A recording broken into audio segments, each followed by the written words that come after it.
पूजा music official China से कराई कीजिए भोजपुरी गाना सुनने के लिए बेल आइकन दबाएं।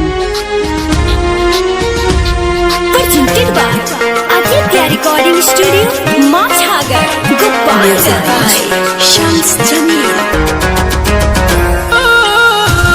पूजा डीजे भाई पर नहीं जात देखेला ना औकात देखेला ई मोहब्बत कैसन बा होला पागल लो बटे कैसन रो एको पल रहे होके ना जुदा होला के तनो भले दूर गतिया ना बिसरेला यार के सूरतिया होला के तनो भले दूर गतिया ना बिसरेला यार के सूरतिया। Music by Vaibhav Nissan।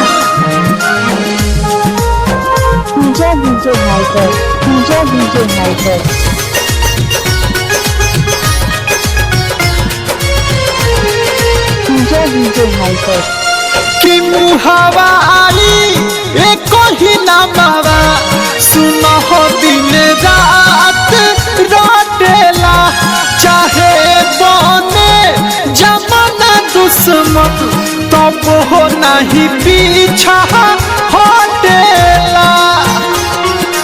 हाँ कि मुहावा आई एको ही नामावा सुनो हो दिन रात रोटेला चाहे बने जमाना दुश्मन तब हो नहीं पीछा हटेला।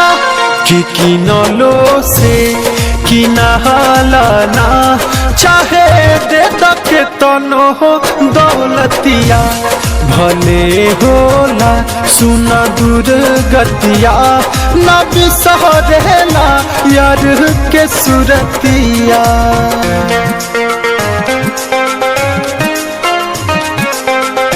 पूजा डीजे भाई पर Music by Shams Jamil।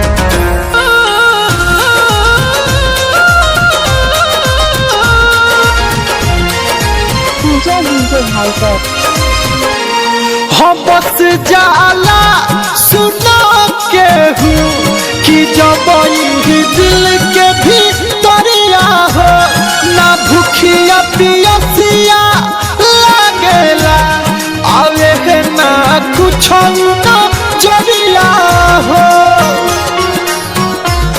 हम बस जाला सुना के हूँ कि जब ही दिल के भी दरिया हो ना भूखिया पियसिया लागेला आवे है ना कुछ ना जरिया हो।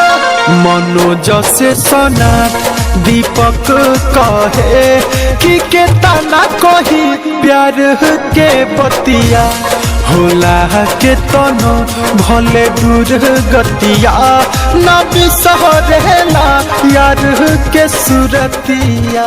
पूजा डीजे भाई पर